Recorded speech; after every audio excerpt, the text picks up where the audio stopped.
കഴിഞ്ഞ ദിവസം കൊച്ചിയിലെ ഹോട്ടലിൽ നടന്ന ലഹരി പരിശോധനയ്ക്കിടെ ഇറങ്ങി ഓടിയ നടൻ ഷൈൻ ടോം ചാക്കോ ചോദ്യം ചെയ്യലിനായി ഹാജരായി.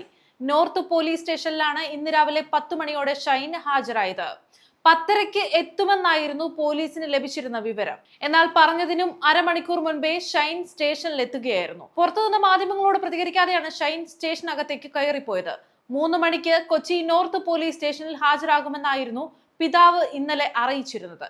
വിശദമായ ചോദ്യം ചെയ്യലാണ് പോലീസ് നടത്തുക. അതുകൊണ്ട് തന്നെ ചോദ്യം ചെയ്യൽ നീണ്ടേക്കുമെന്നാണ് ലഭിക്കുന്ന വിവരം. അന്വേഷണവുമായി പൂർണ്ണമായും സഹകരിക്കുമെന്നും നിരപരാധിത്വം തെളിയിക്കുമെന്നും പിതാവ് ചാക്കോ ഇന്നലെ പ്രതികരിച്ചിരുന്നു. ഷൈൻ ഒരു കുറ്റവും ചെയ്തിട്ടില്ല എന്നും എതിരെയുള്ള കേസ് ഓലപ്പാമ്പാണെന്നുമാണ് പിതാവ് ഇന്നലെ പറഞ്ഞത്. ഡാൻസ് ഓഫ് ടീം എത്തിയപ്പോൾ ഷൈൻ എന്തിന് ഇറങ്ങി ഓടി, ഹോട്ടലിൽ മുറിയെടുത്തത് എന്തിന്, ഒളിവിൽ പോയത് എന്തിന് തുടങ്ങിയ കാര്യങ്ങളാണ് പോലീസിന് അറിയേണ്ടത്.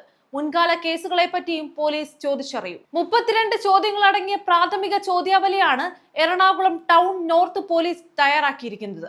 ഹോട്ടലിൽ പരിശോധന നടന്ന രാത്രിയിൽ ഉണ്ടായ സംഭവങ്ങളെ പറ്റിയും ചോദിച്ചേക്കും. ഷൈനിന്റെ കഴിഞ്ഞ 1 മാസത്തെ കോൾ ഹിസ്റ്ററിയും പോലീസ് ശേഖരിച്ചിട്ടുണ്ട്. സമീപകാലത്ത് ഷൈൻ കൊച്ചി നഗരത്തിൽ താമസിച്ച 6 ഹോട്ടലുകളിൽ നിന്നുള്ള CCTV ദൃശ്യങ്ങളും പോലീസ് ശേഖരിച്ചു. ഹോട്ടലുകളിൽ താമസിച്ചിരുന്ന ദിവസങ്ങളിൽ ഷൈനിനെ സന്ദർശിച്ചവരുടെ പട്ടികയും പോലീസിന്റെ കൈവശമുണ്ട്. കേരളത്തിന് പുറത്തേക്ക് നടത്തിയ യാത്രകളുടെ വിവരങ്ങളും പോലീസ് ശേഖരിച്ചു.